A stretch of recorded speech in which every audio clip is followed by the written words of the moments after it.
گزشتہ ایک ہفتے سے 1.5 ہفتے سے سوشل میڈیا کے اوپر کہ حرام مچا ہوا ہے، سوشل میڈیا کے اوپر کہ حرام برپا ہے۔ لوگ یہ نہیں سمجھ رہے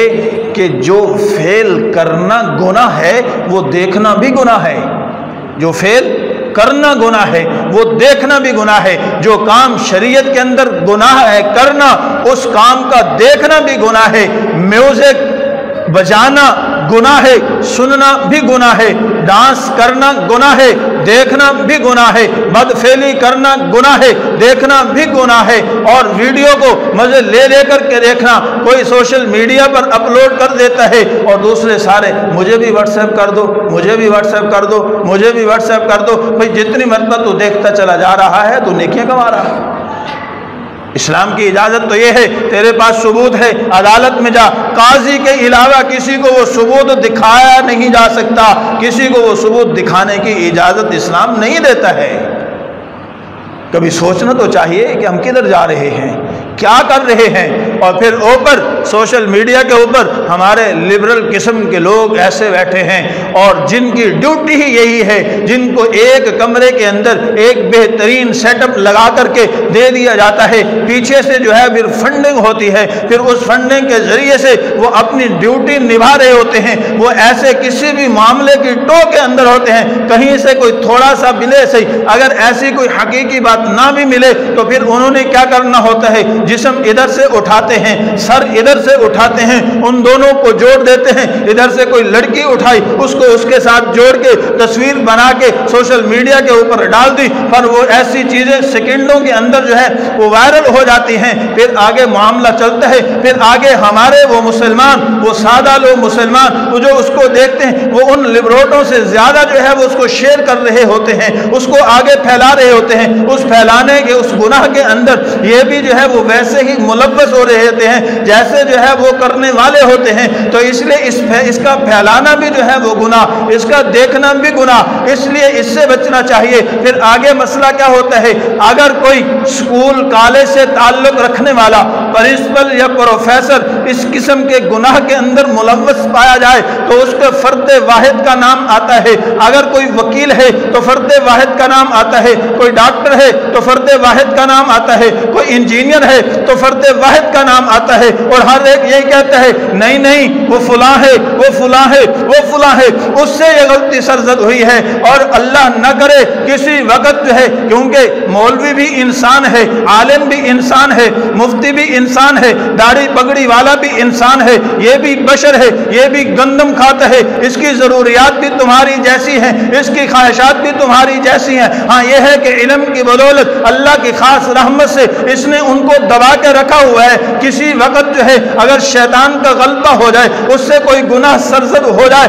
تو پھر لٹ لے کر کے میدان میں آ جاتے ہیں، اس کو ایسا اچھالتے ہیں، پھر وہ فرد واحد کا نام نہیں ہوتا، پھر پورے طبقے کو بدنام کیا جاتا ہے، پھر پورے طبقے کے خلاف جو ہے طوفان بدتمیزی برپا کیا جاتا ہے، پھر سارے میدان میں کیڑے مکوڑے نکل آتے ہیں، اور جس طرح بارش کے بعد جو ہے وہ کیڑے مکوڑے نکلتے ہیں، اس طرح کیڑے مکوڑے نکل کے ہر ایک اپنا موقف بیان کرنا شروع کر دیتا ہے۔ تو تمہارے موقف کو کیا دیکھیں، ہمیں تو 1400 سال پہلے ایسے اصول و ضوابط بیان کر دیے گئے، ایسے احکامات اور قوانین نازل کر دیے گئے، بھئی ان کے اوپر عمل کرو گے معاشرہ پاک ہوگا، معاشرہ صاف ہوگا، معاشرے سے جرائم جو ہے وہ ختم ہوں گے۔ تو اس لیے اس طرف نہیں آتے ہیں بلکہ جو ہے وہ اس کو اچھالنا شروع کر دیتے ہیں۔ اب یہاں پر جو ہے ایک مدرسے کا معاملہ کیا ہوا تو اس کے اوپر انہوں نے یہ بات اچھالنا شروع کر دی، کوئی بھی اپنے بچوں کو مدرسے میں نہ بھیجے، کوئی بھی اپنے بچوں کو علماء کے پاس نہ بھیجے۔ میں یہ کہتا ہوں کہ آپ خبر پڑھتے ہیں، میڈیا پر خبر آتی ہے، یہاں پر زچگی کے معاملے کے اندر ڈاکٹر جو ہے وہ زنا کر جاتا ہے، کبھی کسی نے یہ نہیں کہا کہ ہسپتال مریض نہ لے کر کے جانا، یہاں میتوں کو قبروں سے نکال کر کے زنا کیے جا رہے ہیں، خبر میڈیا پر آتی ہے، کبھی کسی نے یہ نہیں کہا کہ اپنے مردے کو قبرستان میں مت دفن کرنا، وکلا کے کیس آتے ہیں، کبھی کسی نے یہ نہیں کہا عدالت اور کچہری میں نہ جانا۔ آج ایک نہیں ہزاروں ویڈیوز جو ہے وہ سوشل میڈیا پر پڑی ہوئی ہیں، اس میں انجینئر انجینئر بھی ملوث ہے، ڈاکٹر بھی ملوث ہے، اور وکلاء بھی ملوث ہیں، ججز بھی ملوث ہیں۔ انہی ویڈیوز کی بنیاد پر جو ہے ان کو بلیک میل کر کے ان سے مرضی کے فیصلے لیے جاتے ہیں۔ وہ قوت کون سی قوت ہے یہ اللہ ہی بہتر جانتا ہے، لیکن ایسی قوت، ایسی خلائی مخلوق کار فرما ہے جو اس طرح کی ویڈیوز بنا کر کے ان کے لوز کریکٹر کو اپنے پاس محفوظ رکھ کے بوقت ضرورت ان سے مرضی کے فیصلے جو ہے وہ کروائے جاتے ہیں۔ تو جب ایسے معاملے سامنے آتے ہیں، کوئی یہ نہیں کہتا کہ وہاں نہیں جانا، یہاں پر جو ہے ایک طرف جو ہے وہ 10,000 میں سے 9,999 کیس آتے ہیں، وہاں کوئی انگلی اٹھانے کے لیے تیار نہیں ہے، دوسری طرف 10,000 میں سے صرف ایک کیس آتا ہے تو سارے لٹ یہ جو کالے کرتوت کر رہے ہیں یہ کالے کرتوت کرتے رہیں۔ آج ہم نے ان پر ہاتھ ڈالا ہے، عوام الناس ان کے ہاتھ سامنے نہ آنا، ان کی باتوں میں نہ آنا، میدان میں نہ نکلنا، پھر کیا ہوگا؟ پھر وہی ہوگا جو یہود و نصارہ چاہتے ہیں، جو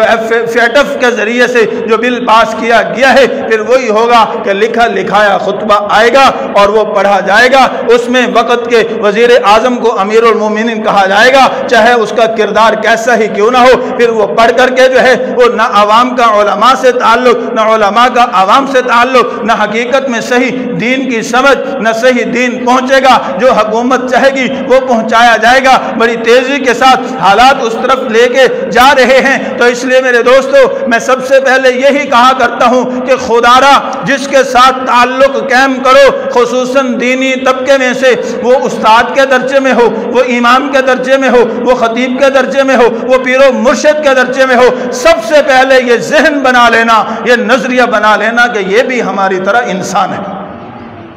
سب سے پہلے یہ سوچ رکھنی ہے کہ یہ بھی ہماری طرح انسان ہے، جیسے ہم انسان ہیں ویسے یہ انسان ہے، جیسے ہم سے غلطی ہو سکتی ہے اس سے غلطی ہو سکتی ہے، جیسے ہم سے گناہ ہو سکتا ہے اس سے گناہ ہو سکتا ہے۔ اس کا فائدہ یہ ہوتا ہے کل کلاں اس کی کوئی خامی، اس کی کوئی غلطی منظر عام پر آتی ہے تو انسان اتنا ڈسارٹ نہیں ہوتا، اتنا مایوس نہیں ہوتا، وگرنہ ہم نے دیکھے ہیں کہ جو اپنے مرشد، مقتدا، راہبر، رہنما، امام، خطیب، استاد، مولوی، قاری کو جو ہے ایسے درجے میں بٹھا دیتے ہیں، ان کے ساتھ اندھی عقیدت اور احترام کا رشتہ قائم کر لیتے ہیں کہ اس کو انسان نہیں بلکہ فرشتے کے مقام پر جو ہے وہ بٹھا دیتے ہیں۔ جب اس کی کوئی غلطی سامنے آتی ہے وہ اس فرد واحد سے نہیں، پھر اس مسلک سے، اس ضابطے سے، اس دین اور قانون سے جو ہے وہ بدظن ہو کر کے گمراہی کی دلدل میں جا گرتا ہے۔ جب نظریہ یہ ہوگا کہ یہ بھی انسان ہے، کم از کم اپنی گمراہی سے بچ جائے گا۔ دین یہ نہیں کہتا، یہ اس کا ذاتی فعل ہے۔ تو اس لیے ہمارا مطالبہ یہی ہے عوام الناس سے بھی، مقتدر اداروں سے بھی، اگر اس طرح کا کوئی معاملہ آتا ہے تو اس کو بھی فرد واحد کا معاملہ تصور کیا جائے۔ اب معاملہ آیا تو تمام مذہبی جماعتوں نے، تمام مذہبی علماء نے، تمام مسالک کے علماء نے بیک زبان یہی کہا کہ سوشل میڈیا پر بیٹھ کر کے بک بک کرنے والوں آؤ میدان میں ہمارے ساتھ نکلو، ہم شروعات یہیں سے کرتے ہیں۔ مولوی کو سب سے پہلے اسلامی سزائیں نافذ کر کے میدان عمل کے اندر آگے نکل کے اسلامی سزاؤں کے نفاذ کا مطالبہ کر کے سب سے پہلے مولوی کو کافر کردار تک پہنچاتے ہیں۔ اس کے بعد جو بھی اس میں ملوث ہوگا اس کو جو ہے وہ کافر کردار تک پہنچایا جائے، اس بات تک آنے کے لیے تیار نہیں، اور میڈیا پر بیٹھ کر بک بک کرنے سے باز نہیں آتے۔ تو اس لیے میں کہا کرتا ہوں کہ خدا را اس میڈیا سے دور ہو، قرآن سے اپنا تعلق جوڑو، حدیث سے اپنا تعلق جوڑو، حضور نبی کریم صلی اللہ علیہ وسلم کی تعلیمات کو سمجھو، اس کے مطابق اپنی زندگی گزارنا شروع کرو، انشاءاللہ معاشرے کے اندر امن، چین اور سکون برپا ہوگا۔ اللہ جل شانہ ہم سب کو سمجھنے اور عمل کرنے کی توفیق عطا فرمائے۔ وما علینا الا البلاغ۔